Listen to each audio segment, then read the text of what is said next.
Mike said he heard me laugh. Yeah.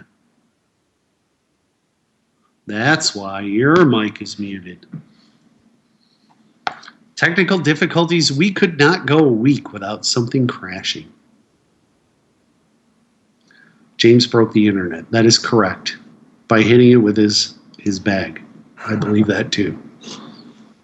There's nothing there. How about now? Are we live now? Is it live or is it Memorex? I don't see yet. There's a delay. I think we're live. I'm going to run under that assumption and read the disclaimer for a third time. Before anyone gets on their high horse, and great, now I owe Fubaka another $350 for using the term, vaping is a reduced risk alternative to smoking.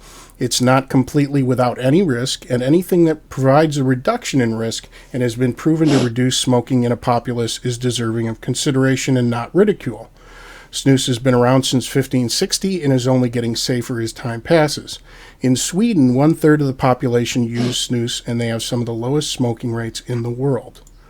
With that, I bring you a short video. This is the story of snus, and this man, the father of Swedish snus, Jakob Fredrik Ljunglöf.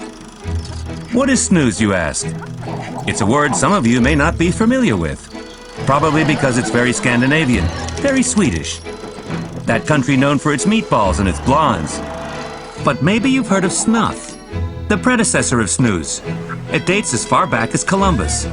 On his second trip to America in 1497, native priests were seen inhaling a powder in their noses, a powder made of dried ground tobacco leaves.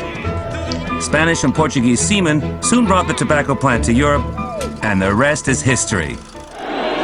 No, wait, there's more.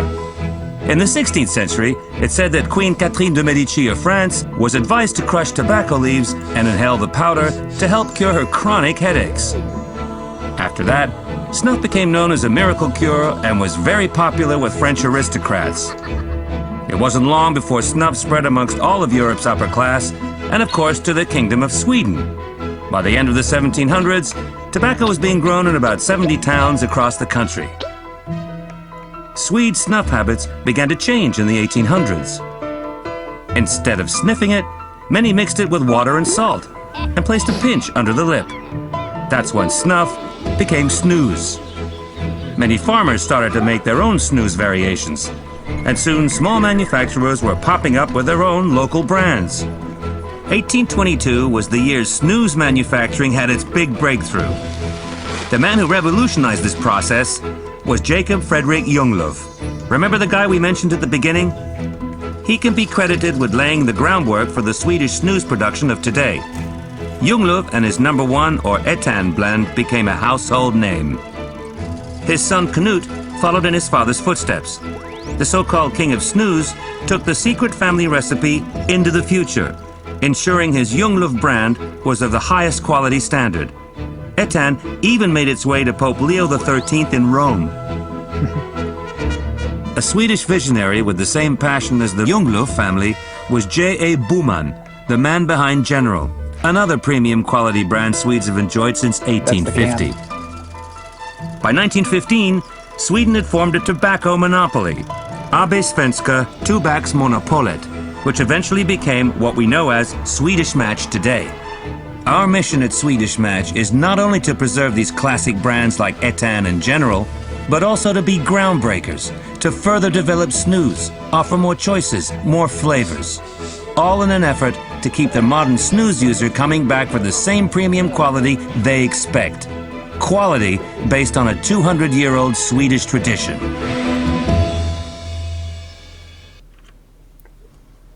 All right. So, welcome to Inside Vaping, Inside Snusing, at least this week. Your weekly resource for snusing news. Again, snusing news. Man, I'm stumbling all over my words. So far the show has been officially a train wreck. Our show airs live on Tuesday nights for now, at least if you don't mind watching the first portion of the show over and over again in a loop, from 10 p.m. midnight to midnight EST via YouTube live event at theownpage.com/live. The show consists of 2 distinct segments. The first hour streaming right here on YouTube. The second uncensored hour of the show airs exclusively on the Quest Vaping Network at vapetv.com/thequest. So without further ado, we're going to go ahead and jump to the other camera here. And we've got a couple of special guests tonight. We have Chris. He goes by CNashX on YouTube. And we have Chad of Snubie.com. And, of course, Dane Smith of Inside Vaping. Welcome to the show, gentlemen. And, Dane, I know you and I did not get so much vape mail this week as we did snus mail. Or snus, that's a fact, as the video said. And we got a lot of snus mail. James and I have delved deeply into this subject, so you don't have to. But you may want to after you watch the show. James and I have dropped a lot of snus this week. James may have been overnicked a few days. I did not. I was a little. I showed a little more restraint. But James looked like he had a bad case of the meat sweats one day when he snoozed some really high nick snus.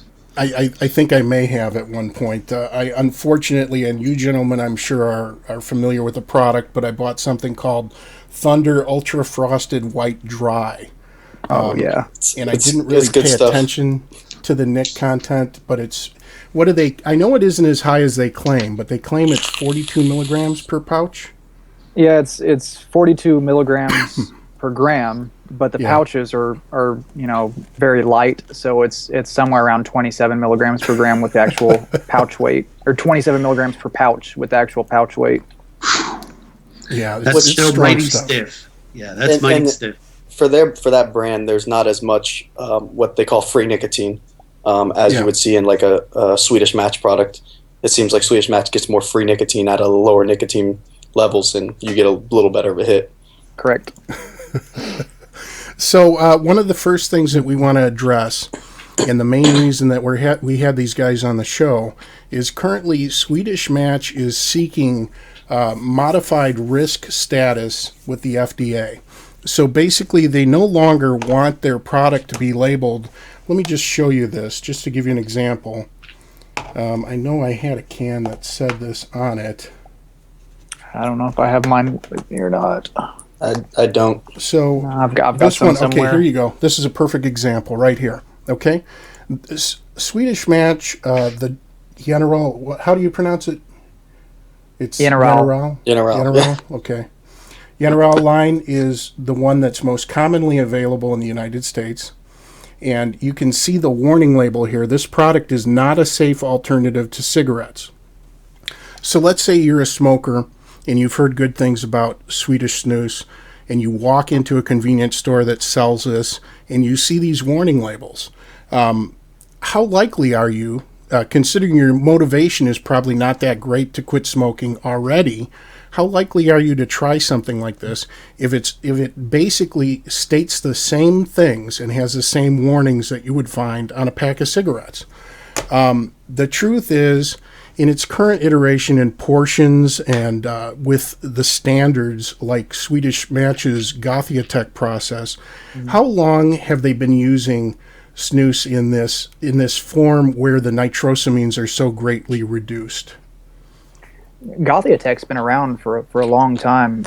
Swedish Match originally pioneered that standard, and what originally was just a Swedish Match standard was something that the entire Swedish snus production has adopted. Every manufacturer uses it, and that's one of the reasons that Swedish snus as a product, as a whole in Sweden, is regulated by the FDA, and it doesn't carry the warning labels that we see here.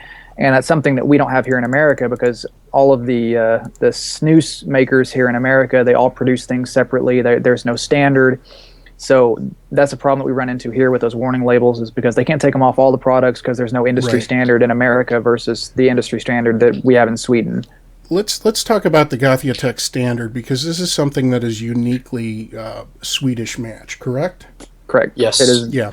So the main component in these products that can cause cancer is the nitrosamines, correct? Mm-hmm. Right. Okay.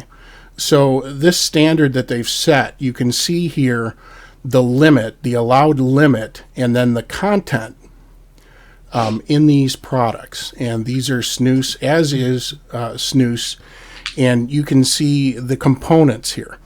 So all of your tobacco contains these components, but the process by which they produce snus, and particularly Swedish snus, and again, I hesitate to say this, but am I correct in assuming that the Camel brand snus is pretty much nothing like its counterpart? Or Yes. Correct. Yeah. It's completely different. Basically, the Camel brand product is cigarette tobacco, dry cigarette tobacco in a pouch. If you open one up, Chad has it on Snubie.com. He has pictures of different brands opened up, their portions opened up, and you can see the difference in tobacco is ridiculous. It's just crazy how different it is. And I believe, you know what, I didn't add that screenshot, so I can't show it right now. But of course, Chad does run a blog, and you have a review channel, and I know this is kind of a collaborative thing. Yes. You recently brought Kylie into the mix, and Chris, do you do content for that channel as well, or are you? No, I have my channel, and then we have the website that we have stuff on, which we're got to get back up to more up to date recently, because it's been kind of crazy the last few months or so. Yeah. And one of the reasons we wanted to have Chris on is because you also vape, correct? Correct. And I know you vape. I don't know why I asked that question. So he's got a Sigelli 150 there. He's a hardcore vapor from what we know about him now. That's right. And he does look a little like Drip Trippers, but I don't think he's getting rewarded as handsomely. I don't think he's brokered a 2% deal yet. His beard looks like the smoke monster on Lost. So anyway, that's one of the reasons we wanted to have you on, because you are a dual user. Let's talk about the legal fight. I mean, obviously, in the U.S. here, we're currently undergoing, FDA regulation. We have pending regs, and that approval process is going to take a while, and it's probably going to drive a lot of people out of business. And in that way, I guess it's different from snus, because you don't have as many of those smaller brands. I mean, I don't know. It looks like it's 3 or 4 major players. But at the same time, they're both modified risk products. In the case of vaping, of course, we consider it a harm reduction product. So is snus. And honestly, Dane and I both have snus in right now. I am using, and this looks like, and I believe some people actually call this goat rape. Is that correct? Correct. That's the slang for this. But it is Udeberg's Rapé, and this one is White Large Lingon. And unique to Swedish Match products. It's all in the star formation. You see the little pouches there. Mm-hmm. And this is a pasteurized product, folks. It's pasteurized. It's regulated like a food would be regulated. It has to be stored in a refrigerated case. You can carry it around with you, obviously, but you don't want to leave it in a hot car. And it has salt, and it has, what are the other components? You guys can share that with us. Water. Tobacco, salt, water. Yeah, it's a pretty simple recipe, but it all has to do with the way the plant is treated, and the process gets rid of quite a few of those nitrosamines. And somebody in chat put, "Can you get that at IKEA?" And interestingly enough, while I was researching this, I ran across a little article, and I'm trying to find it now in the show notes. But the founder of IKEA is actually a big snus user. Yep. Yeah, he's been fighting Sweden for years about their taxes on it. Yep. Yeah, we watched a video with him in it, and one of his biggest complaints was about the increase in tax in snus and about how many people it would affect in Sweden, and he was downright mad about it. Yeah, and I don't know, there was a time where he was talking about moving away from Sweden because of it. I don't know if that ever came to or what, but he was. So his name, and I'm going to butcher the name again, it's Ingvar Kamprad. And that was pretty good. He's a big fan. He's kind of a quirky guy. He's definitely careful with his money. From what I've read, he flies coach. He eats at reasonably priced diners quite often. And his only extravagant purchases are new additions to his cravat collection and the occasional tin of pricey caviar. So I think it's safe to say he's kind of an eccentric guy. Although I do hate having to put... Yeah, he makes... His furniture is great, but I've gotten some that came in boxes, and I had to spend like 4 hours trying to assemble everything. It's the 3 words. The best. No, they're not. Billy Bookcase. That's the easiest thing to put together. Billy Bookcase. I'll have to remember that one. It's the easiest one. If you're a record collector, if you listen to vinyl, they make the best shelves for storing your vinyl. And it's interesting that you bring that up, because isn't that one of your side hobbies as well, Chad? Mm-hmm. Yeah, you've got another site dedicated to it. Yeah, I started another one that I write about. I write about vinyl and stuff like that because it's experiencing a resurgence in America. So it's kind of chipping in on that to make sure people are more aware. And it's like people who use American snus versus Swedish snus. You know, Swedish snus is superior.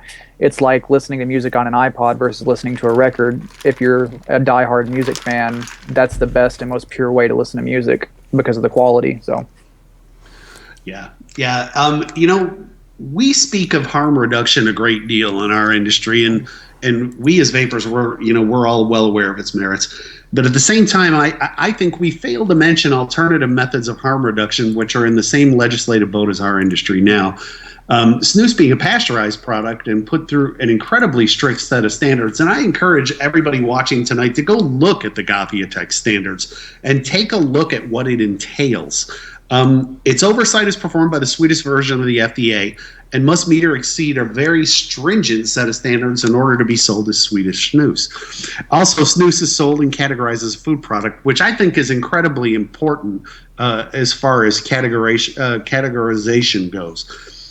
Because it is pasteurized, you'll almost always find it sold via refrigeration display to preserve freshness. Although James has already said about his, he's talked a little bit about in the pre-show about his experience buying snus, and it really wasn't that way here in the States. It's supposed to be stored in these little refrigerated containers, and actually I've got some web slideshows here that I can show you an example here. So this is in Sweden, and this was from your trip to Sweden, Chad. This was where was this at? That was in Gothenburg, where one of the Swedish Match factories is. That's one of the smaller stores, which is crazy for us to look at that because there's so much there. But that's actually one of the smaller stores. Some of the ones we went into had 8 to 10 of those units in their stores. Yeah. That's unbelievable. And one of the things that I want to clarify here, because I see people talking in chat, This is not dip. This is a completely different ball of wax here. And with snus, the packet goes into the area between your upper lip, against your gum, and then against the inside of your lip. And you don't have the same habits like where you have to spit chaw or you're constantly spitting. There's a very small amount usually of liquid that gathers at the back of the throat, and you can't actually swallow it. Because of pasteurization. That being said, I would recommend if you get it, you hydrate, because one of the things we know about salt is that it desiccates, it dries things out. So when you see these horror stories about receded gums and tooth decay and all of these things, realize that it isn't so much an issue of cancer as it is just that you have a salted packet of tobacco against your tongue, or in the case of loose or loss, which is what they call the regular non-packetized tobacco, that can get between your tooth and your gum line and cause damage as well. I broke it down this way, and I'll break it down a little simpler for the room here. If you've got periodontal disease and you never pick up a toothbrush, you're going to lose your teeth anyway. Exactly. Okay? It's going to be faster. They're going to fall out anyway. Yeah. And introducing sugars and salts to them is probably not a good thing, but chances are you got a lot of gunk trapped in there anyway. So they're going to fall out. Just take care of your teeth, man. One thing I've actually noticed, and other people have too, from my experiences, that since I've switched to snus years ago, is my dentist visits are actually a lot more pleasant, and I actually get a lot more compliments on, well, your teeth look really good. What are you doing? You know, and nothing's changed in my regimen of brushing my teeth or anything. I haven't changed anything there. It's just, it seems like the balance of the snus has changed the pH in my mouth or something, and it seems like my teeth are actually a lot better than they ever were before. And that could have been from, the smoking too. It doesn't help, but but the snus, I've noticed a big improvement. Yeah, so somebody in chat said, sounds good for men, but what about women? And I believe, looks like we lost Chad. We'll have to get him back. Yeah. But I believe that they are actually planning on releasing a product line specifically for women, correct? There are quite a few, actually. There have been for a while. There was one called Mocha for a long time that was really centered toward women. A lot of the mini portions are more women friendly because they're a lot smaller. They also have a Swedish Match has a brand called Catch, and Catch is very. A lot of the flavors are very. I would say, I guess you could say feminine. They're more feminine flavors, and they're kind of a little more flowery and stuff. Yeah, I think that's one of the ones that Dane tried out. Yes, it was one of the first ones he ordered. It's true. I did. Well, do you see the? I did a story on one recently, like a few days ago. One that was made for women called Chick Snus. Mm-hmm. The one in I may cases. stop short of actually getting that one. I think I may not order that one. There's been a lot of interesting ones in the past. I've had some that were very a little too flowery, a little too fruity for me. Maybe a woman would, they come in like pink and very eye-catching cans, but I get, women love that kind of stuff, so. I do. So one of the things we want to talk about, of course, is this the stuff that is going on with the FDA right now, and I've got a web slideshow prepared. Let's see, where is this? This is the Swedish Match modified risk application to the FDA, and there's a lot of comments on here. But there's some very familiar names that made comments. And I'd encourage you guys to go ahead and take a look at this. I'll have the links in the replay for you. Take a look at some of the comments because you can see the parallels that can be drawn to our own industry. And we're going to talk about one of the first ones here. And I'm going to read this. This is from CASA. Very familiar name to most of you here in the room. First, we wish to note that we heartily endorse the acceptance of Swedish Match's application. It would benefit the public, who FDA and the rest of our government are charged with operating on behalf of, particularly by improving the public's overall health. It would reduce a persistent problem of the government grossly misrepresenting risk to the public about this category of products. We can see no apparent downside for consumers or society as a whole in FDA granting SM's application. The only apparent downsides are for two special interest groups: those who wish to keep consumers smoking because they have a financial interest in cigarette sales, or those who are pursuing tobacco prohibition and know that these goals will be unattainable if consumers have accurate information about low-risk products. That was from Carl Phillips. We're going to talk a little bit later about some of these special interest groups and some of the pitfalls here. But this is a great submission here, and I'm just going to touch on this really briefly. The makers of Camel Snus, that's R.J. Reynolds, correct? Right. Correct. Yeah, so they have little to no interest in promoting that product because, of course, the majority of their revenue comes from cigarettes. As a result, that product, that U.S. product, which is classified as a snus, is incredibly low in nicotine content. Correct. And high in sugar. Very high in sugar, low in nicotine content. Good point. So basically, it's maybe it's going to satiate your craving briefly, but that's going to be it. Well, I know it is targeted for dual users. Well, studies that have been done, there's a company called Eurofins in Europe, and that you can send them a tobacco product and they evaluate it, and they give you a good rundown on how these products work and actual numbers. And for Camel Snus, they've always said this product is 8 milligrams per gram of nicotine. You compare that to Swedish Match, regular products, 8 milligrams per gram of nicotine is the total nicotine content. But when you look at the nicotine absorption, or the free nicotine, which is how much nicotine your body can actually use, when it comes to the Swedish Match snoozes, they're pretty close to their total. They're anywhere between 7 to high 7s in free nicotine. But the Camel product particularly is in the low 2 to 3 milligrams per gram of nicotine. And it's been like that for a long time, and they haven't really made any effort to improve that because they know that, and they said it in their ad campaigns for so long, when you can't smoke, snus instead. They are targeting people as dual users, and right. that's been something that they've been adamant about. They haven't tried to improve their product because they know people aren't going to switch with it. The only thing they did at one time was they made all their portions bigger, and that didn't do anything. They used the same junk tobacco they were using, and they just made them bigger so maybe you could get more nicotine out of them. So but the free nicotine is basically the same. Yep. Dane, what was the next submission that we pulled there? We have one that was actually sent in a submission from Clyde Bates. And to give you the scope of this submission, it wasn't just Clyde Bates. It was Clyde Bates and every professor and doctor who is pretty much the foremost authority on tobacco and nicotine. I mean, it was everyone. It was Clyde Bates, Ron Borland, John Britton, Jean-Francois Etter, Farsalinos was on this, Peter Hodgick was on this, everyone was on this. And he starts out, please accept this contribution to the FDA consultation on the modified risk tobacco product application made by Swedish Match for its snus products. In our view, the available scientific literature supports the regulatory conclusions drawn in this application. We write as experts in the field of nicotine science and public health policy.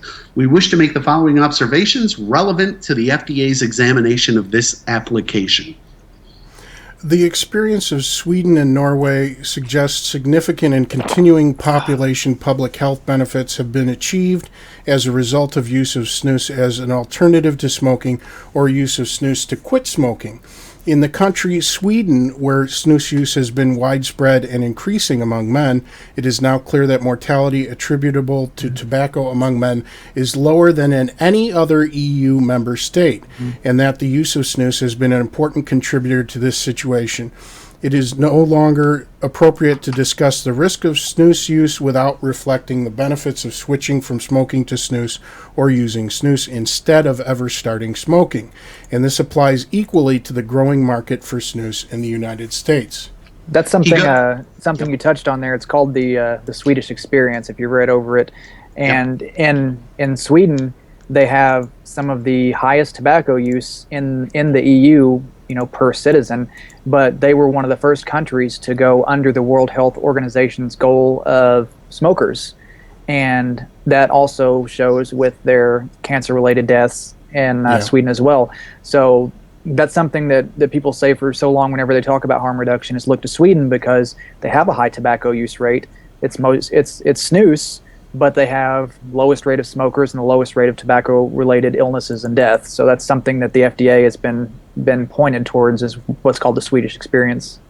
Yeah. Absolutely. Yeah. Clyde Bates goes on to say it is implicitly misleading to warn of specific risks that are negligible, especially if the undeclared purpose of this is to manipulate behavior by creating a sense of revulsion rather than accurately communicating risk. The specific warning this product can cause mouth cancer and warning this product can cause gum disease and tooth loss are no longer justified. And those are very important points because they aren't. And the Swedes have the studies to prove that not only are those misleading, they're just outright false. Well, when you look at those 4 labels, those are the 2 labels they want to remove. And on the subject of the other 2, they want to leave the one that says it's addictive because we all know that nicotine's addictive. Right. And then the one you showed earlier that says this is not a safe alternative to cigarettes, that's the one they want to change to say no tobacco product is safe, but this presents less risk. Right. And then even on the Swedish cans, they I mean, I know most of you can't read this, but it basically says that nicotine is addictive. I mean, it's not. They're not trying to get away from that. I mean, that's a known fact. Yeah, and I think I found the exact translation here somewhere, and I added it to the doc, but it's a little bit further down. Where is it here? Yeah, I couldn't even tell you exactly what it was now. It's been so long since I know looked it up. I think it says something about nicotine or tobacco is not without any health risks, and nicotine is addictive. Something like that. That's pretty simply what it says. But what was the other thing here? There was a question that I had. Okay, so when we purchase snus through sites such as Snus Central or Northerner, which both have warehouses in the United States, correct? Well, at least I know Northerner does. Just Northerner. Just Northerner. Okay. They have extra warning labels applied, and that's these little warning labels that you see here. On the Swedish Match products... Who was that from? That was from Snus Central, and actually I wanted to ask you a question, too. I'm kind of disappointed that they... Like, can you get closer? Can you get closer on that? When was that? When did you order that? He just got it like yesterday or the day before. Okay, I didn't think we were going to start seeing those soon, but I guess since we're on the subject of it, and you can see those now. Those are, I guess we can talk about it now that the can's out there. Those are going to start being affixed to cans coming from Sweden now. They can no longer put the notice in the bag like they used to that would apply to the whole delivery. That's something new that any package from Sweden is going to start doing again, no matter who you order from, unfortunately. Okay. It used to only be Northerner. When you get stuff from Northerner, it would have the labels on it. And when you got ordered through Snus Central or Buy Snus, it would come with basically, it would come like not vacuum wrapped, but like basically cellophaned with a paper in there that just said, it was basically a big warning label paper. And you just take that out. Yeah, I was kind of disappointed to see the stickers because I had heard the same thing. And on the Göteborg Rapé, it rips off part of the foil. Yeah. Yeah, that's the only bummer. The other ones, it comes off really easy, though, because it came off of mine really simply, and then it didn't do any damage or anything like that. Chad, we've got a fan of yours in chat, and he just wanted to say, rock on, let him know I just hand-baked a Prilla of Odin's. Nice. Awesome. So, I know you've been using Swedish Snus since 2006, isn't that right, Chad? 2009. 2009? Okay. Have the labels referring to mouth cancer, etc., always been present on this product? On the American products, yeah, those have been. Okay. I think we lost them. Yep, we lost them again. Well, it's been, on anything that you actually bought from Sweden, the labels, came in basically right after the PACT Act, which was 2010. Before that, there was not really any warning labels on the products from Sweden. But if it was an American product, or like when the ones you get in the stores here in the States, they've always had the warning labels, as far as I can remember. Yeah, I've got a can of Scroof here. Is it Scroof or Scruff? Yes, Scroof. Okay. And I believe the cans sold within Sweden, they carry, and this is the exact verbiage, I did find it, approved by the EU in 2001, and it simply reads, snus can damage your health and is addictive. That's Yes. Yeah. all the warning says. And Yeah, exactly. really And all it it needs says to that- say. It says that on basically every type of snus can, no matter what brand Oh, good. or anything. James, we have Chad back. Oh, Yep. good. All right, so let me go ahead and add him back in here. So this is where I have to add, given the labeling, why would any current cigarette smoker in their right mind walk into a convenience store and be motivated to buy a can of Swedish snus? I mean, the ominous warnings are still present, and until they are corrected to more accurately denote the reduced risk of the product, I don't see it gaining widespread use. I don't know if that is, and maybe you can speak to this, Chris. I mean, how is Swedish Match doing as far as sales go in the U.S. right now? A lot of things they were trying to do is trying to educate the first of all the person behind the counter selling the product, to try to educate them and train them into what the product is and how it affects people, so they can actually basically sell it. They can actually say, if someone comes in and asks for, let's say, a pack of cigarettes or even some American smokeless tobacco like Copenhagen or Skoal or anything like that, or Grizzly, they'll actually educate them and say, listen, you should try this. Here's a coupon for this product. Try this other product and see if you like it. It's a different type of product than what you're used to using. And basically go over the harm reduction and basically dispel the myth about the label. But there's only certain things they can do with that without being against the law, I guess you can say. Right. And so right now the big thing is trying to get those labels off, because like you said, if someone walks in and sees that label, it's not going to make them want to go, hey, I'm not going to buy a pack of cigarettes, I'm going to buy this. No, it's just going to say, well, why am I going to buy this instead of cigarettes? It doesn't make sense. If it's the same, it's just as harmful to me. Right. I think we lost Snubie again. Let me see if we can bring Ed in. I wish we could have kept Chad around for the rest of the show, but I'll send him a text message, see what happens. There we go. All right. There is the green. Let me see if I can get this back. All right. And now it begins. I have to switch. I have to play musical cameras here. Get everybody back in their position. See, look at now. Ed is Chad.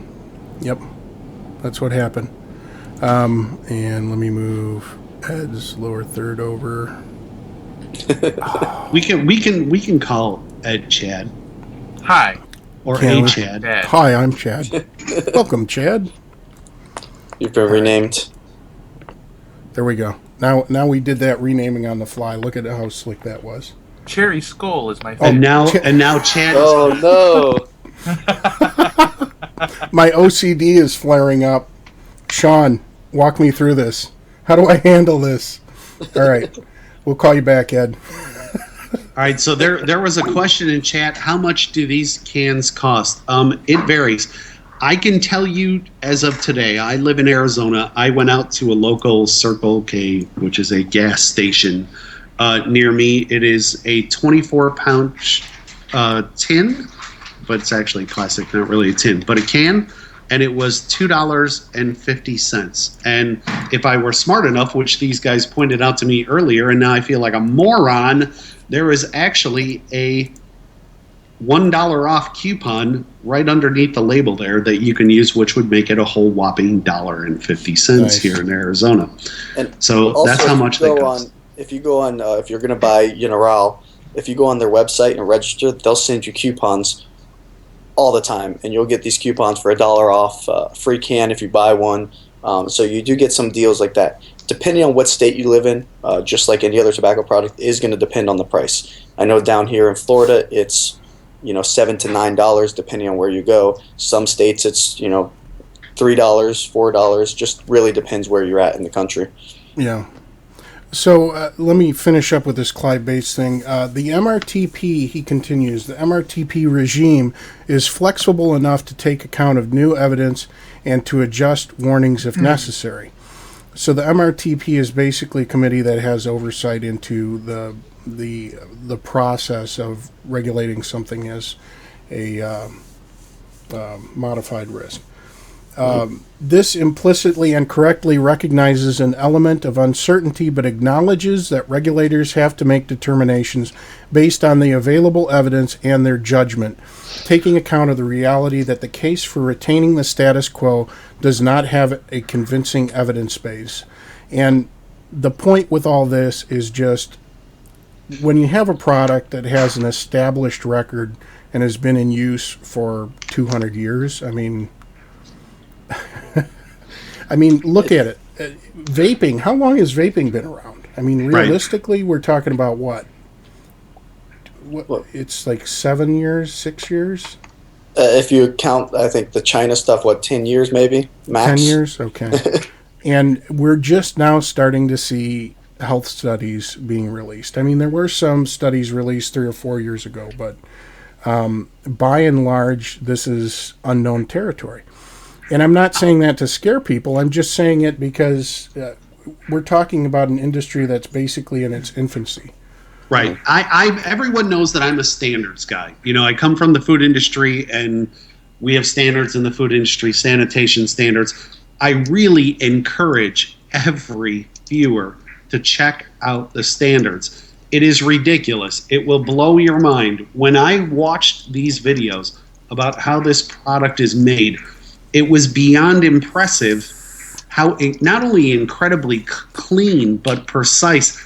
And not just all of that, the entire process from start to finish, research and development. Obviously, there is a ton of money being spent in this industry to better the industry as a whole. And that's what's encouraging to me. And the coolest thing about it all is its transparency. It is absolutely transparent to anybody who wants to find out. There are no secrets here.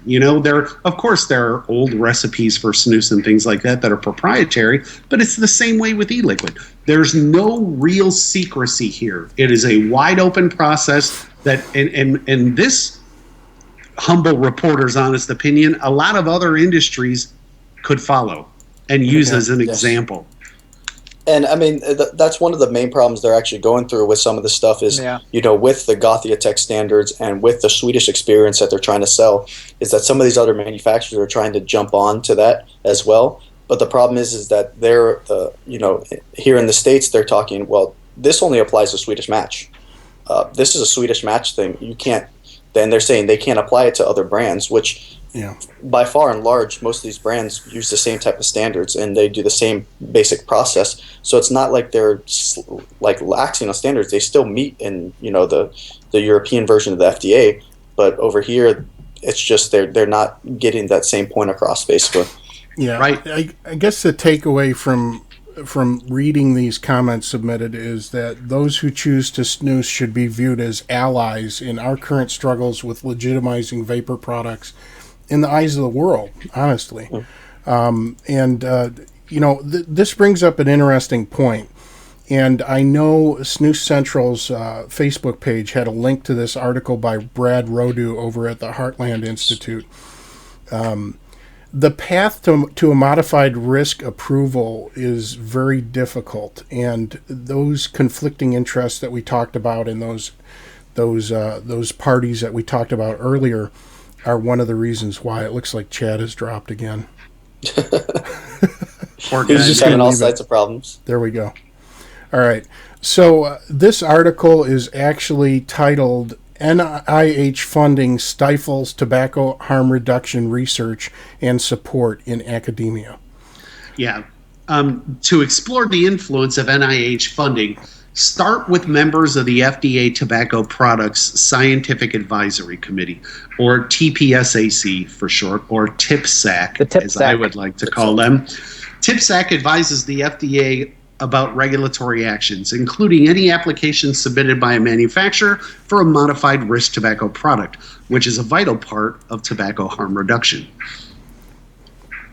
Yeah, so the big issue here, so a federal judge ruled last year that members of TPSAC, including current chairman Jonathan Sameh, had significant conflicts of interest in the form of funding from Guess who, folks? Number one, pharmaceutical manufacturers who compete with tobacco companies for the nicotine market.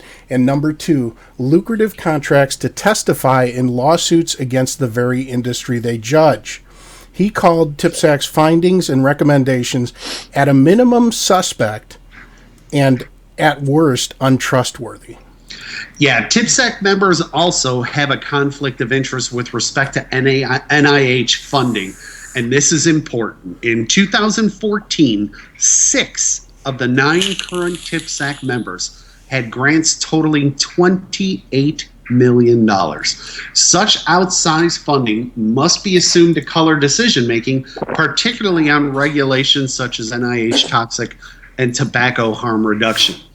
Yeah, and I was looking at this, and Kenneth Warner had an excellent point. I mean, this is just a short paragraph, but he really hit it out of the park with this, Dane. Yep, the Swedish government has studied this stuff to death, and to date there is no compelling evidence that it has any adverse health consequences. Whatever they eventually find out, it is dramatically less dangerous than smoking. Yeah, and that was Dr. Kenneth Warner, director of the University of Michigan Tobacco Research Network. And we already talked about Ingvar Kamprad obviously being a fan, and there's many other celebrities and actually news reporters in Swedish mainstream media who are snoozers. And everybody talks about there's a lot of sports players as well, a lot. Yeah, and everybody talks about the possible gum disease and what was that issues movie? like that. Which movie? The girl who kicked the beehive or something. The hornet's nest. It's the trilogy, basically, the trilogy, and they have Snus in there. It's based in Sweden. Yeah. And the original trilogy is all in Sweden. Now they have the one American version of the movie, but they did do Snus in that movie as well. And that's going to bother me. What was that called? I can remember the movie. Girl with the Dragon Tattoo. Girl with the Dragon Tattoo. Okay. Yeah. And Alex Ovechkin is a snoozer. Yes, that I know. And Alexander Skarsgård, which is a huge actor now. That's my man crush. Wow, he admitted that. He replaced John Stamos, so.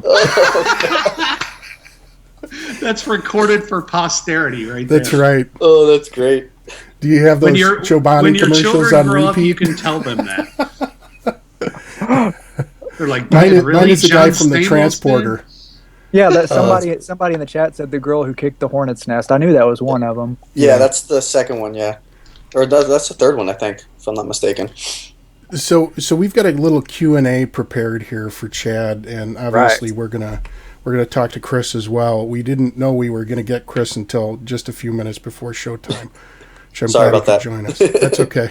No, but Chad, tell us a little bit about your trip to Sweden and to touring General Match. We saw some of the photos, and it just looked absolutely stunning. Oh, it was fantastic. That was back in 2010 when tobacco laws were a little bit more relaxed and things were a little bit easier on us. I went over there with Anthony, drsnus.com, went with me at the time. He used to have a blog, but he doesn't really write anymore. And there's 2 Swedish match factories. There's one in Gothenburg and there's one in Kunlav. And we got to tour the factories and see how they make snus, and not just how they make it, but how everything's packaged, the attention to standard. It looked a lot like you would imagine a laboratory looks with how efficient they were. And I tell this story often. There's the machine there where they make the star formations. We got to stand there in front of that and watch it. And any can that came out and the star formation was not perfect or out of line, even maybe a millimeter, all that went in the trash. And there were trash cans full of portions. I mean, so many. And we asked if we could take any of them home, and they were like, "No, these do not meet our standard." But it was really cool because the thing that I took home the most from that is how open Swedish Match was about everything they do, about how they produce their snus, their standards, how they grade, the quality and everything. To this day, RJ Reynolds has not returned any of my requests to let me tour one of their factories, so I don't foresee that happening anytime soon. That was actually the next question. Have you ever toured any of U.S. Big Tobacco's factories? It was, because I'll tell you, I would love to see the inside of one of those just for comparison's sake alone. Well, I know. Probably looks I know like waste Nash. management. Well, I know Nash and I have been trying to get into one of the Pinkerton ones, so that would probably be the only one we ever get to have access to. The thing with Pinkerton is owned by Swedish Match, so the standards are probably there as well. Yeah. That dip is also pasteurized. Yes, Longhorn and Timberwolf and Redman. Yeah. So this is a question from chat. We already kind of covered why Snus is a modified risk product, but somebody in chat had asked what the free nicotine was. So maybe you could explain some of that. Well, there's total nicotine and there's free nicotine. Whenever you're on an online store and you see the nicotine content there, regular is 8 milligrams per gram, a mini is 4 milligrams per gram, Sturks are 16 to 17, extra Sturk, and then ultra strongs are up there at 20 plus, and that's the total nicotine in the pouch or in the can, 20 milligrams per gram or whatever. The free nicotine is the amount of nicotine that your body can actually absorb and use out of that total nicotine. So, for example, if you use a general long extra strong or G3 as they call it now, it's 20 milligrams per gram of nicotine. If you use a Thunder Ultra Strong, they're 20 plus milligrams per gram of nicotine, and then if you use Odin's Extreme, it's 22 milligrams per gram of nicotine. Wow. But with the General and the Thunder, they're going to feel like they're a lot more strong because they have more free nicotine. And Odin's Extreme, though it's listed as being the strongest, it doesn't feel near as strong as the General. I know Nash, you probably can vouch for some of that. Very much so. I mean, I use a lot more strong snus than I guess Chad does now. And you can actually tell the difference in the product. If you can take just a general snus, any Interal snus, and say it's a standard strength, an 8 milligram or a stronger one. 8 milligram general snus can be equivalent to some of these other brands, 12 to 14 milligram snus in nicotine feeling, because of the free nicotine in general products or in all the Swedish Match products are just that much better, and where you get a lot more out of it than these other products have. Yeah. So tell us a little bit about the white tobacco snus. I know you recently did a review on the line, and initially I know you weren't too crazy about it. No. Apparently, by applying a washing process to the tobacco, this company, thanks for adding the name, Winnington AB, has been able to further reduce the nitrosamine levels. I mean, that was my understanding. I'm not sure whether that's accurate or not. As far as those, I know I have some samples that I've sent in to actually see what those levels are, but I don't have them back yet. Okay. As far as the nitrosamine levels, even if they do lower them, it's not going to be something that's that significant. I mean, Swedish Snus is on the level of French roast coffee, so even if they were able to lower them, it's really not going to be something that's groundbreaking or revolutionary, because Swedish Snus is already much safer as it is. So I don't know how much safer they want to go with that. I'm really glad you made that coffee analogy, because that's another thing I wanted to touch on here, is that when you talk about nitrosamine levels, a lot of it has to do with pollution in the groundwater, pollution in the environment that is basically landing on the crops. So I don't know that Swedish Match could actually produce something with American tobacco that's produced here with the same quality level. Well, they have. Swedish they actually. It was awesome too. They came out a few years ago, and it was called Green Harvest. Green Harvest, General Green Harvest. Wow. And it was basically used all organic American tobacco in the product. No pesticides. No pesticides, nothing. And it was a really good product. The one thing I did notice is that it doesn't store as well. So I pulled one out actually about a month ago, and I tried it, and it wasn't as fresh as let's say the same product from their normal line. But it was a very good product. They got rid of that 2 years ago now, I think, or something like that. Yeah. But it was a great product. It was all organic American tobacco. It was really good. Yeah. Wow. So in that same line of thought, when you buy produce from the store, it's still having those pesticides applied to it. So even when you're buying something like a green pepper, you're going to get nitrosamines when you take that in as well. It's just an inherent risk because of the environment that we live in. You can't avoid nitrosamines. They're in virtually everything. But they try to push it as it's a tobacco only product problem. Tobacco-centric. Where have we heard that before? I mean, that's the same thing we're battling as well.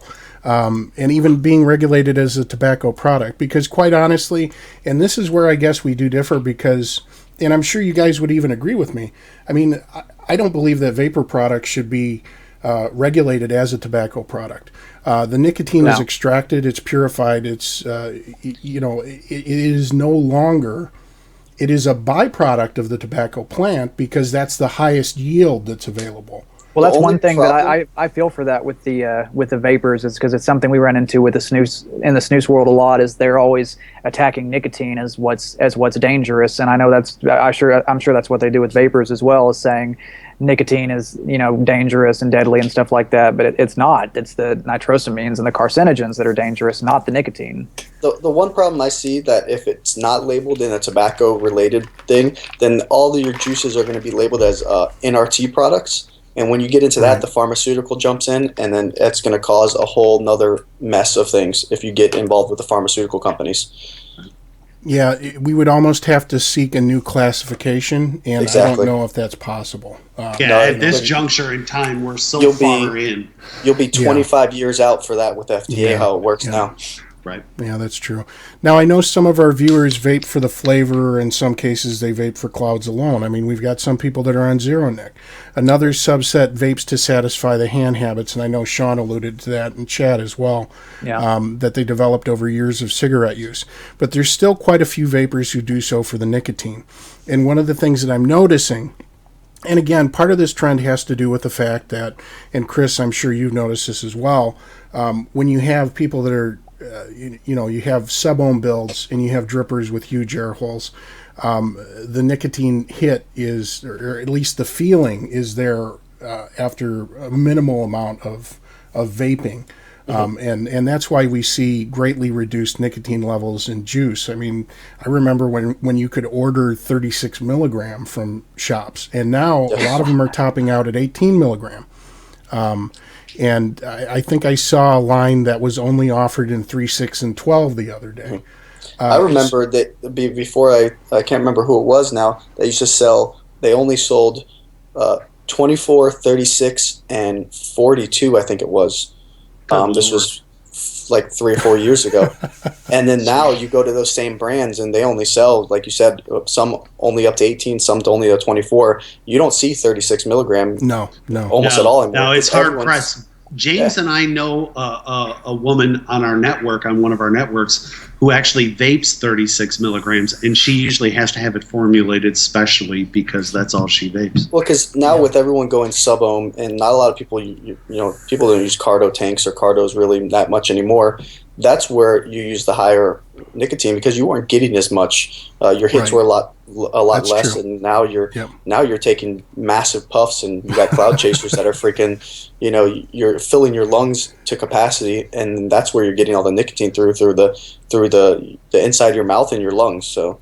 I don't understand how you guys do it. I mean, I can appreciate the vaping thing because I've done it before. I do it from time to time just because I enjoy it. But it's like you guys.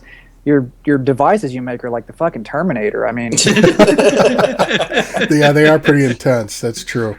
And speaking of somebody who vapes the old way, Understudy 77, Sean in chat here, we've said many times that he vapes like an old British man. I mean, it's literally like sucking through a cocktail straw.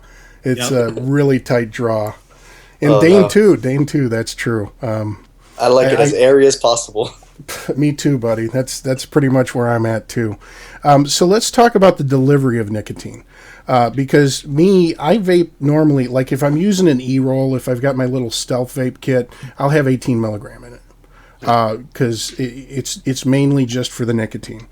But if I'm using something that's relatively airy, it's always either 3 or 6. Predominantly 6.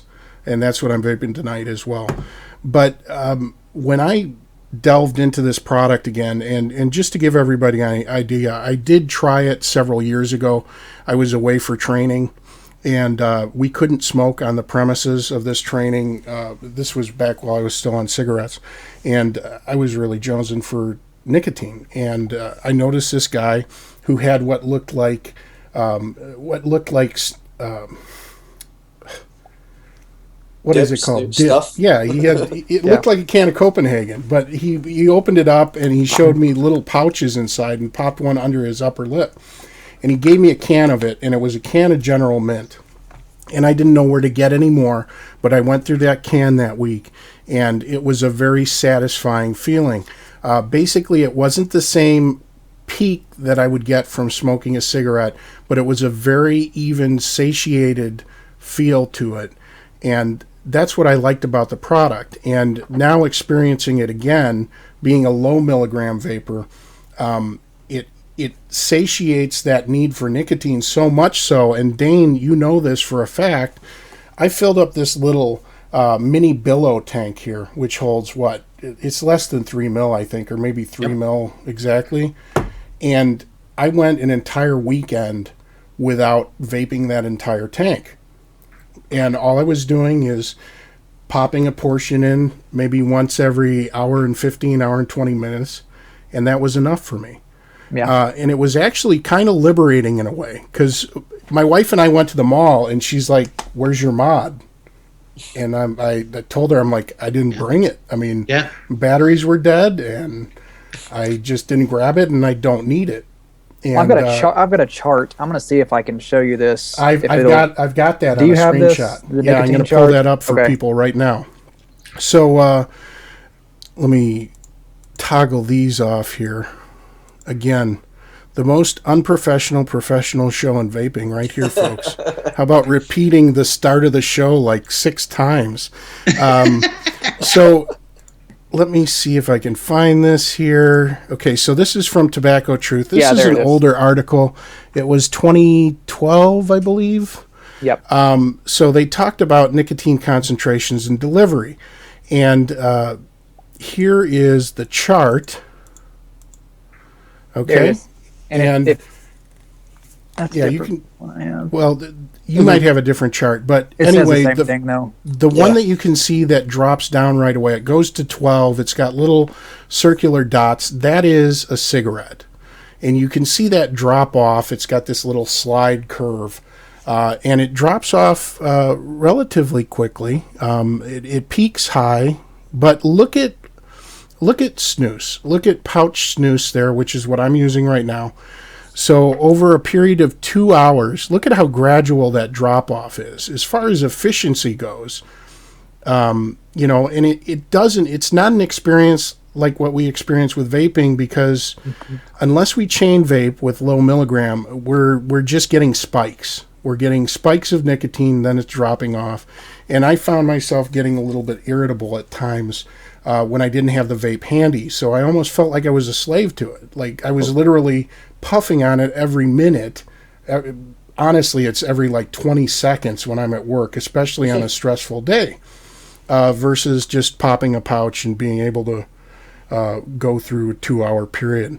Well, that absorption is one of the main differences. Is whenever you have smokers, I know you guys probably smoked before, so you know what I'm talking about. But whenever you were a smoker, you would have those cravings and you would have those fiends for your nicotine, and you would hit your peak and then you would hit your low, and then your body would start craving again. But with snus, I use it steadily throughout the day. I like Nash has. I've been getting a routine that what times of day I do it, what times I take it out, and even after I take it out, if I don't have one in, between the time I take one out and the time I put the next one in, I don't have a craving. I have a routine because my body snus is steadily delivering nicotine into my body continuously. Yeah, and somebody said in chat, Costello said, Nick is not the enemy. And again, we're talking about a country that is addicted to stimulants, period. And we have 3 stimulants in particular that are in the same family. And we've talked about this many times on the show before. You've got nicotine, you've got theobromine, and caffeine.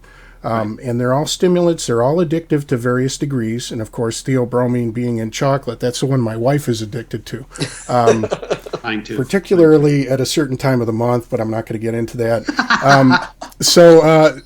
If we look at the text from this article, cigarettes produced a rapid but transient nicotine spike.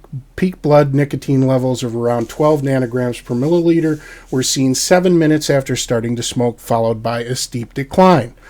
Snus produced similar nicotine levels much more slowly, but they stayed higher longer. The products produced varying nicotine levels, 10 to 17 nanograms per mil level, that correlated with their nicotine concentrations. The peak occurred 1 hour after placement. Subsequent declines were also slower. After 2 hours, nicotine levels ranged from 7 to 12. So what you see is that very slow up and then very, very gradual downslope. So I gotta say, it's a pretty satisfying experience. Does this mean I'm going to stop vaping? Does this mean that I'm going to snooze and vape? I don't know yet. But I will tell you this, after having, and Dane will attest to this as well, we both immersed ourselves into this, and we tried to do as much research as we could before we brought this topic on the show. But and I know some people won't like the fact that Inside Vaping is basically delving away from their main their main topic here, but you know what? Honestly, we're on the same side in this fight. That's one thing I've told people forever is, I'm very pro snus. That's what I advocate for whenever it comes to harm reduction. But if there's something else out there that works for you, like if vaping works for you and snus doesn't work for you, I by all means do that, because we're on the same side trying to save lives and trying to get people to switch to a safer alternative. And if one works for you better than the other one, then that's great. Even the snus manufacturers are actually starting to realize this as well. And I know the last time we had a meeting with Swedish Match, they were actually talking about how we have to come together with the whole vaping community to try to get on the same page. Yeah. So we're not fighting against each other, because it is the same. You're fighting for the same thing. You're fighting to make everyone healthier and find a safer alternative to a product that's killing so many people. Yeah, and I think one of the key factors there is, again, educating people in the fact that this is not the same as that dip, as the can of Copenhagen or Skoal, although it will leave the same ring on your pocket. So yes, that's one thing. But the other thing too, and I've got this question before we even went live with the show. People are very concerned with the oral health side of this, and we alluded to it earlier. But what would you recommend as a regimen? Because from what I've read, see, look, he's got all his teeth. Holy cow. I should have checked your guys' mouths like horses, for the horse races. Well, it's like Nash was talking about this earlier, but, anytime I've gone, my dentist knew that I used to be a smoker, and he would always tell me, smoking does horrible things to your mouth, horrible things to your teeth. After I quit smoking and switched to snus, my oral hygiene immediately improved. In fact, there's one study that I read a while back that says the pH associated with snus actually makes your mouth healthier than a non-snus user. And my dentist noticed that. He was like, your teeth look great. You quit all tobacco. That's awesome. I'm like, no, I use smokeless tobacco. And he's like, oh, BS. And I was like, no, I really do. and now he uses snus, and he's a dentist. So I was really impressed with that.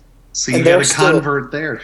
There are still a lot of dentists that do the same thing as most Republican associated with American smokeless tobacco. Even my dentist is like, you shouldn't use that. It's going to rot your face off and blah, blah, blah. And I've tried to educate, but a lot of people are very ignorant to the fact that it's a different product that they don't know about, and they don't want to learn.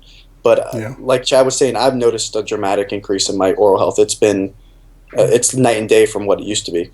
Even my if you teeth are pearly white. If you read the MRTP application, one of the comments on there was actually from the American Dental Association, and they weren't opposed to it. They said, we would like to see more research from this. So that was a good step forward. That. Yeah. Somebody in chat said, brush your teeth 2 to 3 times a day. Biotin is your friend. I'll add here, one thing that I wouldn't do is I would not use an alcohol-based mouthwash. There's plenty of varieties on the market that don't have alcohol in them because, again, there is salt in the packets. Now that, I got to admit, okay, the first time I opened a can of snus, okay, the first thing I did is smell it. Oh. And some of them are okay. Others, again, it's one of those things where you're like, I smell this and I really don't want to put it in my mouth because of the way it smells. But I don't want that sound clip isolated. I'll tell you a story. When I first started snus, back in the day, they used to carry what was called a Swedish Match sampler kit. Most of the stuff in there was general products. I still and have some. I got a can of General, and the day it showed up, the first thing, because I'd used General Mint, so I said, okay, I want to try the regular stuff. So the first thing I did was I got it and I opened the can, took a big old whiff of it, and about vomited. It was so disgusting. And then that was in May of 2009. 3 months later, September of 2009, all I used is General, and all I've used since then has been General. Yeah. And your nose adjusts to it because that aroma is the aroma of freshness. The more strong the aroma is, the more fresh the snus is. Yeah, and honestly, like the Scroof, this one, which is the Sun Fresh Stark White, I can now smell the orange in there, or the citrus, and it's with some of the others I couldn't identify the secondary. Have you tried that yet, Nash? Yeah. No, I think I have do I have a can? I don't know. I don't think I've tried it. Pretty good. It's citrus. You probably got it in your freezer. I probably do. His old freezer, he's got a picture of his old freezer, man. Good Lord. I mean, he's got room for one bag of peas in there. Everything else is just rolled snus that's sealed up and for long-term storage. I do want to touch on this. Nick Sternal says biotine is for dry mouth, and both snus and snuff will dry out your mouth. There's an old guy by the name of H-Bomb. I believe that was his name. And his trademark line was, if you vape, you must hydrate, because vaping does the same thing. I was actually just going to say that. I actually have more of a problem with dry mouth from vaping than I ever did from snus. Yeah. So, that could just be me, but that's my experience. I've experienced it too. I've gone a day without drinking more than like maybe a bottle of water, which you shouldn't do even if you're not vaping, but correct. I've woken up with a bloody nose and a dry mouth just from that. And Durosig asks what I am snusing. I'm snusing Yodeberg's Rapé White Large Lingen, which is a lingonberry. Yeah. I've really enjoyed Swedish snus so far. I am vaping on General Mint, which I really like. I went out and bought more cans of it today. The nicotine level's been very, very consistent. And I'll tell you, the flavors of the snus have been surprising to me, that I've really enjoyed them as much as I have. And I have to say, and I'll probably lose a little vape cred for saying it, but this is a product I will most definitely use in the future. There's no doubt about it. I can see a lot of different situations in my life personally that using snus is a far better alternative than vaping for me in that situation. So it's something I plan on continuing. I've really enjoyed it. One good example I give people is on an airplane. Yep. Yeah. You can snus on an airplane and no one will ever know. Yeah, and you've got a story about that, don't you, Dane? Yeah, I did. Last week I was notified by a friend of mine that their flight was suddenly grounded, and the police were called by the pilot of the aircraft to meet the plane on the tarmac because a passenger had set off the smoke alarm in the lavatory with an e-cig while the plane was preparing to take off. The passengers were forced off the plane, then allowed to reboard after that perpetrator was removed from the aircraft, but it set them back a good couple of hours, and it was like a military operation. Yeah. And I know people that do vape on planes, and they'll usually, try to, hide it under their shirt, blow into their shirt. Yeah, I'm not messing with that. Yeah, I haven't tried it either. I just throw a snus in and I'm good. I had a question for Chad. How has your experience with product consistency been since you first started using snus, Swedish snus? The only products I've ever seen that had consistency issues were V2 products, and they've fixed that a lot since they moved into their new factory. But in the very beginning, V2 was horrible about consistency. It was, you would get some portions that didn't have hardly anything in them, some portions that had a whole bunch in them. But they were the only company that I've ever really had that problem with. I've talked to Nash about that before, but everybody else has been pretty consistent about it, except for them. Swedish Match had it at one time with the black portions where they'd break open, but that was very, very. It was only for like a couple months, and then they fixed that. Yeah, it wasn't very long. General Wintergreen has that problem still. That's the wintergreen, though. The wintergreen eats up everything. That's why I don't use it. James has informed me that the proper term for that is mudslide. Yeah. Oh, yes. And he experienced the first one. That's the one that I experienced it on too. I experienced it on General Wintergreen, and it's funny because I popped a portion and then I looked up into the rearview mirror and I was talking to somebody on the phone and I'm like, what the hell is on my teeth? I don't know how you even did General Wintergreen without throwing up. I did one and that was it. So that one is going in the trash. I'm not going to use that one. That's probably my least favorite snus of all time. The mint is great. The wintergreen, not so much. So the other thing, my experience buying General products in the U.S., okay, out of date. There was a woman at a Speedway gas station near me that carried it. She didn't even know how to open the fridge. She didn't know where it was to begin with. And I told her, I'm like, it's the lighted one behind you with the big General logo that's glowing. And she tried to open it from the hinge side. And she even tried to pry the door off. I'm like, just open it from the other side. The second place I went into, their fridge wasn't even plugged in. And I just walked out. Well, the problem you run into is with American selling Swedish snus, a lot of it's the education factor. A lot of these people are high school clerks. They're part-time. They make minimum wage. They aren't fully trained about what snus is, how it works, or any of that stuff because, that's not really their job to sell it. And they can't really push it above anything else because they're not allowed to be told that it's a safer product. And that's not something they can tell the consumer as well. They can just say it's a different kind of smokeless tobacco. And because it's not as popular in the U.S., it doesn't sell as fast and it'll expire. And you see that a lot. And it's just a lot of that's not due to Swedish Match or their reps, but a lot of that's due to the store owners and the clerks not paying enough attention to their product.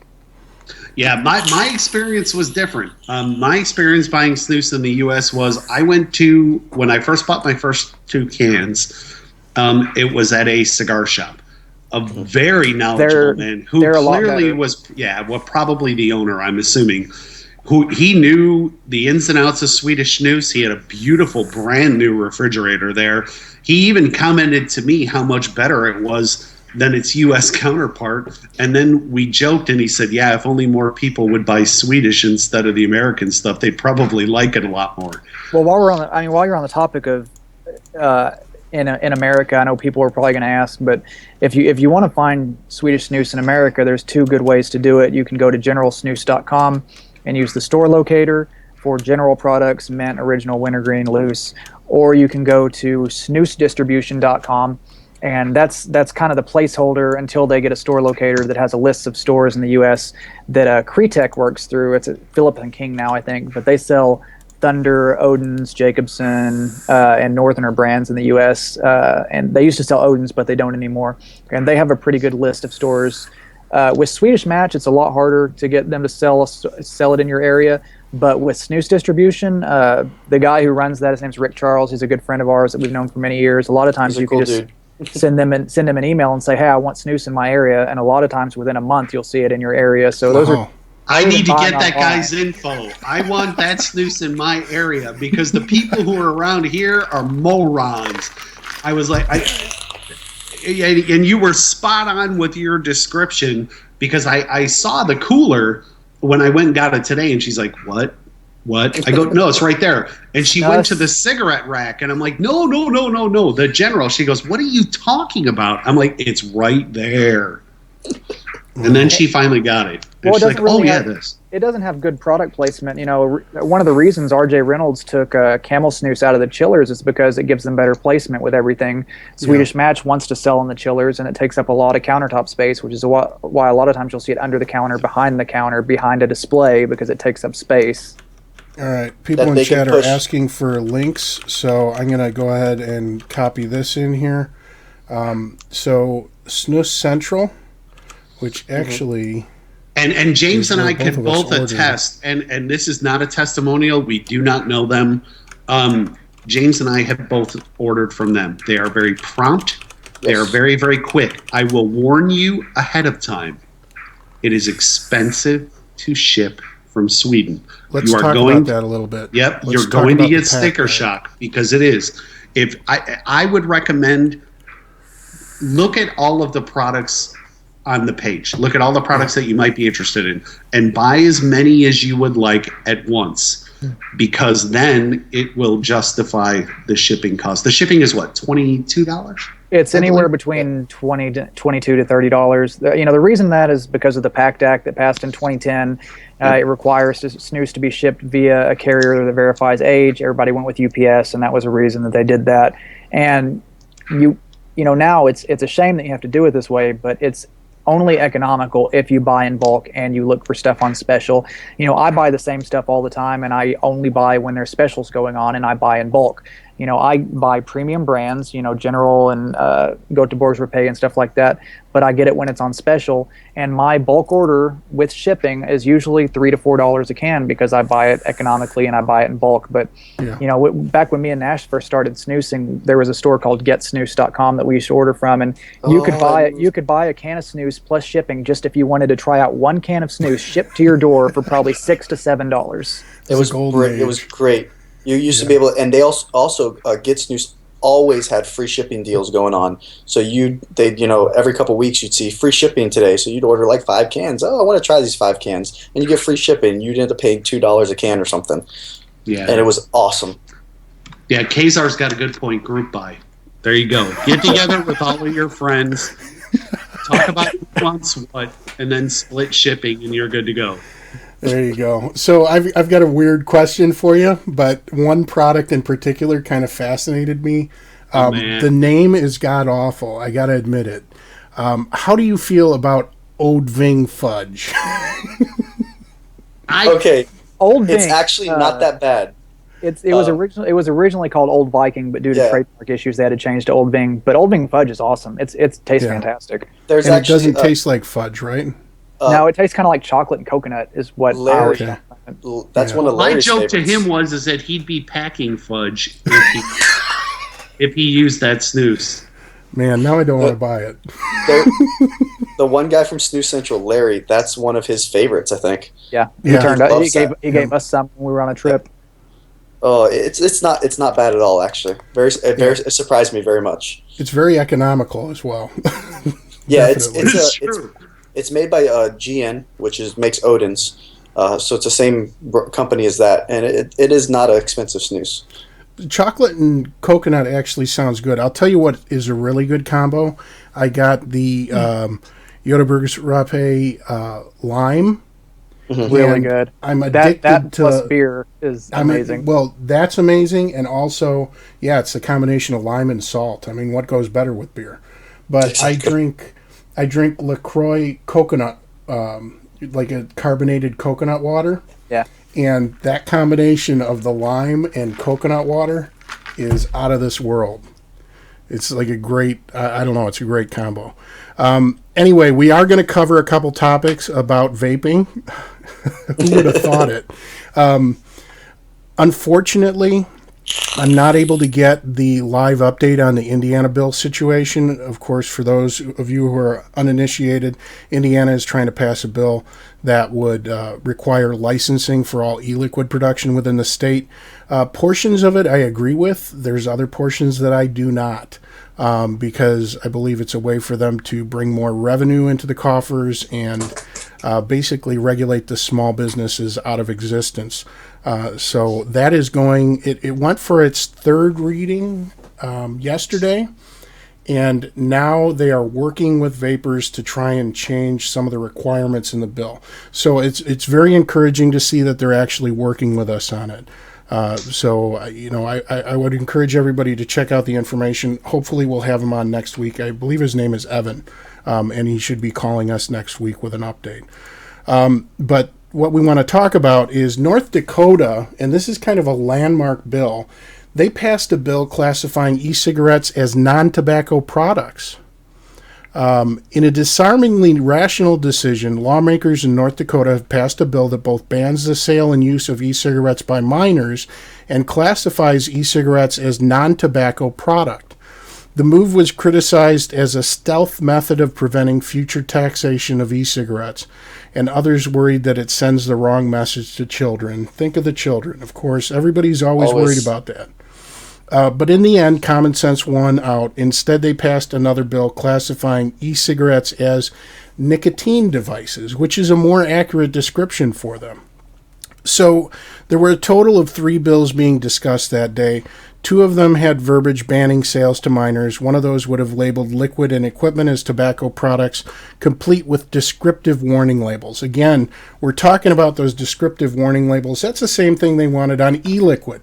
E-liquid, which uses nicotine that is purified, that does not contain any of the nitrosamines that you normally get with tobacco products. That one was fortunately struck down. The most interesting of the 3 was, of course, the last, which labeled e-cigs as nicotine devices.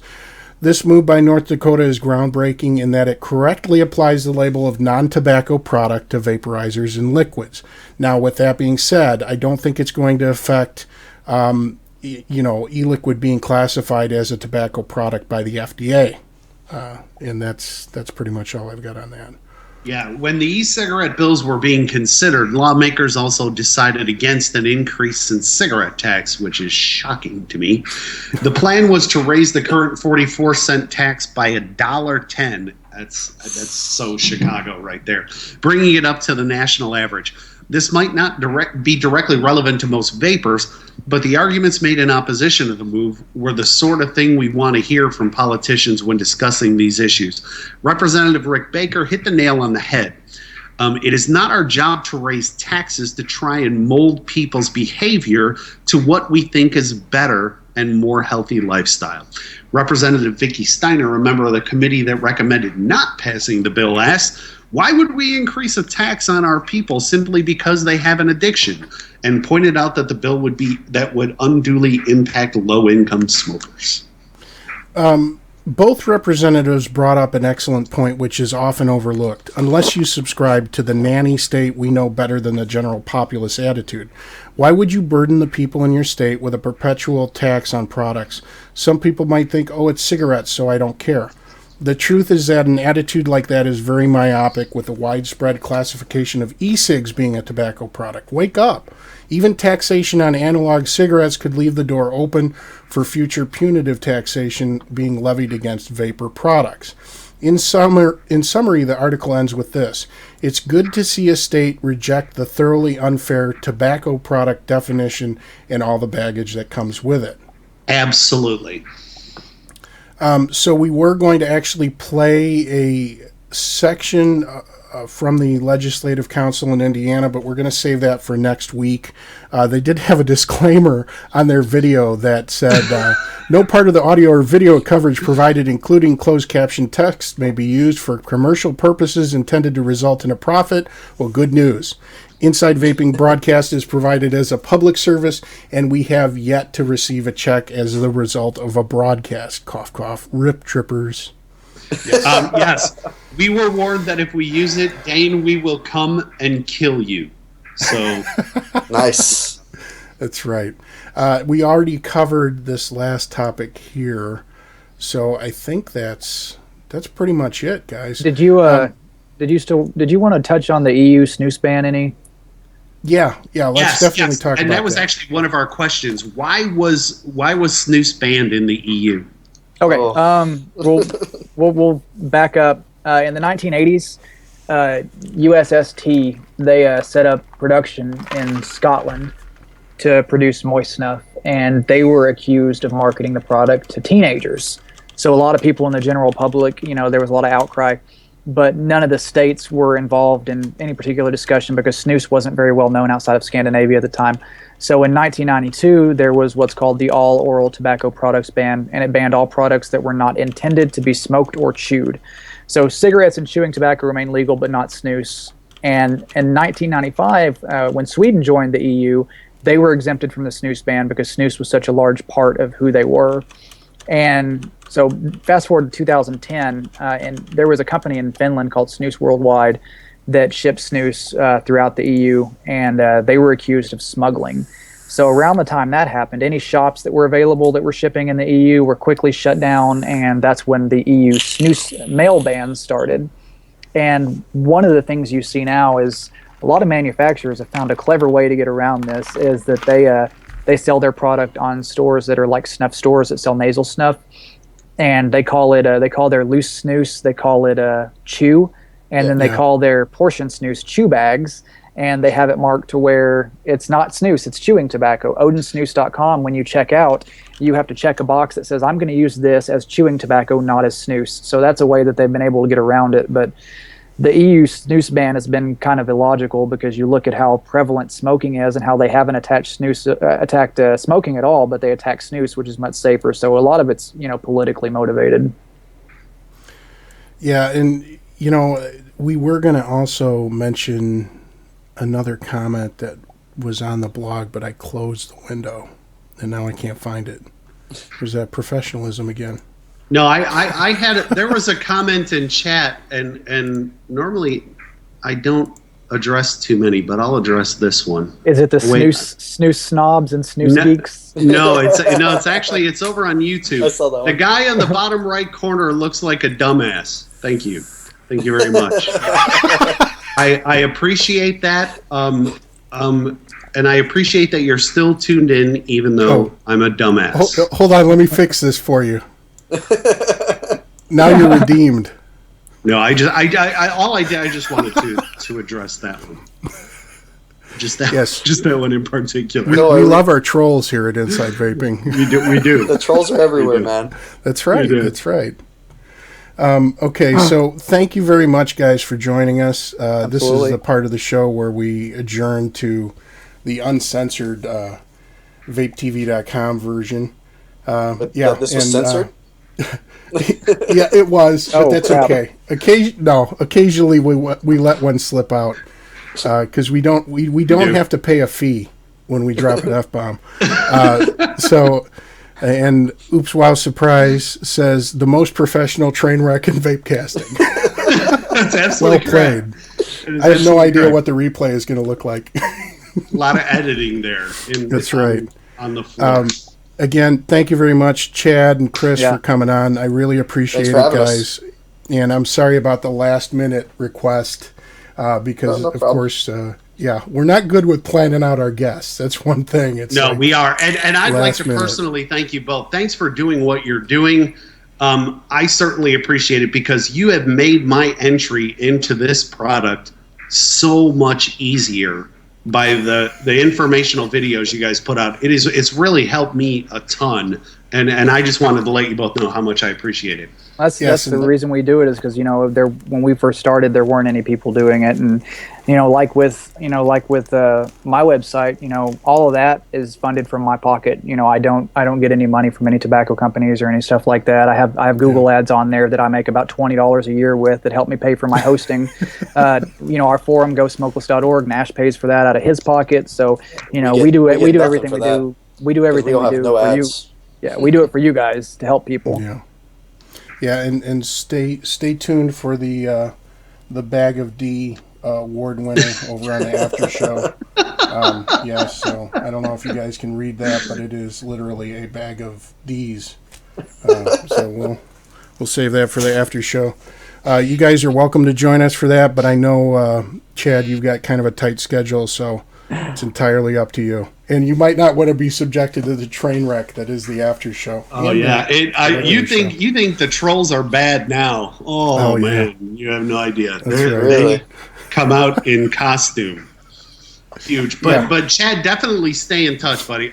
Because I'm sure I will have a ton of questions going forward. Yeah.